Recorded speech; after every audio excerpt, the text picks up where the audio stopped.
20 लाख देने का बोला। ஹலோ சார், சொல்ல எங்கே இருக்கீங்க சார்? இருக்கிற வா சார், நீங்கள் தான் கடையில் தான் வா சார். ஆ நான் சொல்லி நீங்கள் உங்கள் மாமா கடை போகிறது நாங்களே வாங்கிட்டோம் சார். அவர் சித்தப்பா கடைக்கிட்ட அது வாங்கி போய் 3 நாளாச்சு தொடர்ந்து எல்லாம் ஆஃபர். பங்கடா வாங்கினா மத்தி ஃப்ரீ, மத்தி வாங்கினா அது ஃப்ரீ, இது வாங்கினா அது ஃப்ரீ. ஆ அவர் கோச்சிட்டு வரல, இன்னைக்கு தான் ஃபோனே பண்ணார் அவர். அவ்வளோ நெட்டாக இருந்தார் விக்னேஷோட, கோச்சிட்டு வரவே இல்லை. இன்னைக்கு தான் ஃபோன் பண்ணி வந்துட்டு கண்டிப்பாரு.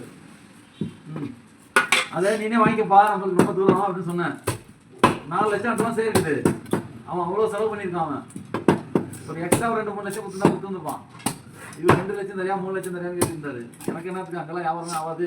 எனக்கு நான் என்ன சும்மா இருந்தாலும் சங்க ஊதி விட்டாரு. என்ன நீ மட்டும் வியாபாரம் பண்ணி காமிச்சா 5 லட்சம் ரூபா ஃப்ரீயா தரேன்னாரு.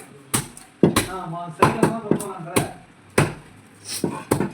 சனிக்கிழமை கடை போனா சனிக்கிழமை 14,000 வந்துச்சு. சண்டே 52,000. 2 நாளே ஆயிடுச்சு. இப்போ என்ன போக வியாபாரம் புரியல. கடையே போதும் 5 லட்சம் தரேன் சேல் பண்ணிக்கலாம். அப்படி வாங்கி முதல்ல சொன்னாரு. நீ வந்து சாவாட்டி 2 லட்சம் எனக்கு கொடுத்தாங்க. அது வந்து நான் 2 லட்சம் கொடுக்கலாம். சும்மா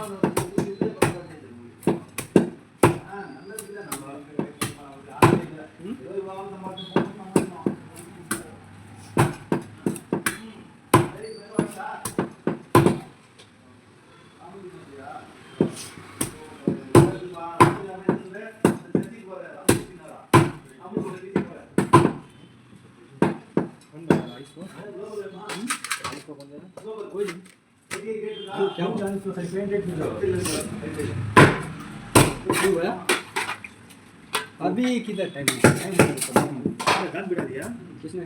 वो सब पहले था।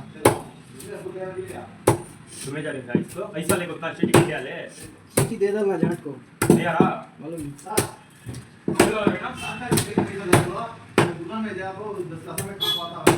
मैं रोज जाने से कवर गवर्नमेंट में ना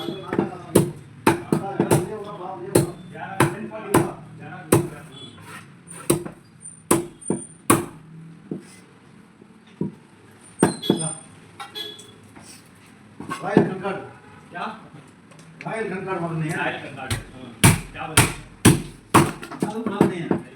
ये कॉलेज ये रायल कंकार्ड कॉलेज वो है वो पीछे। हां समझ लो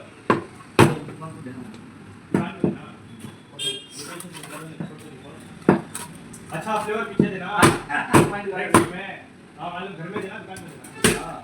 कंकार्ड रायल कंकार्ड कॉलेज उधर से जरा पर यहाँ पर बस की बैक से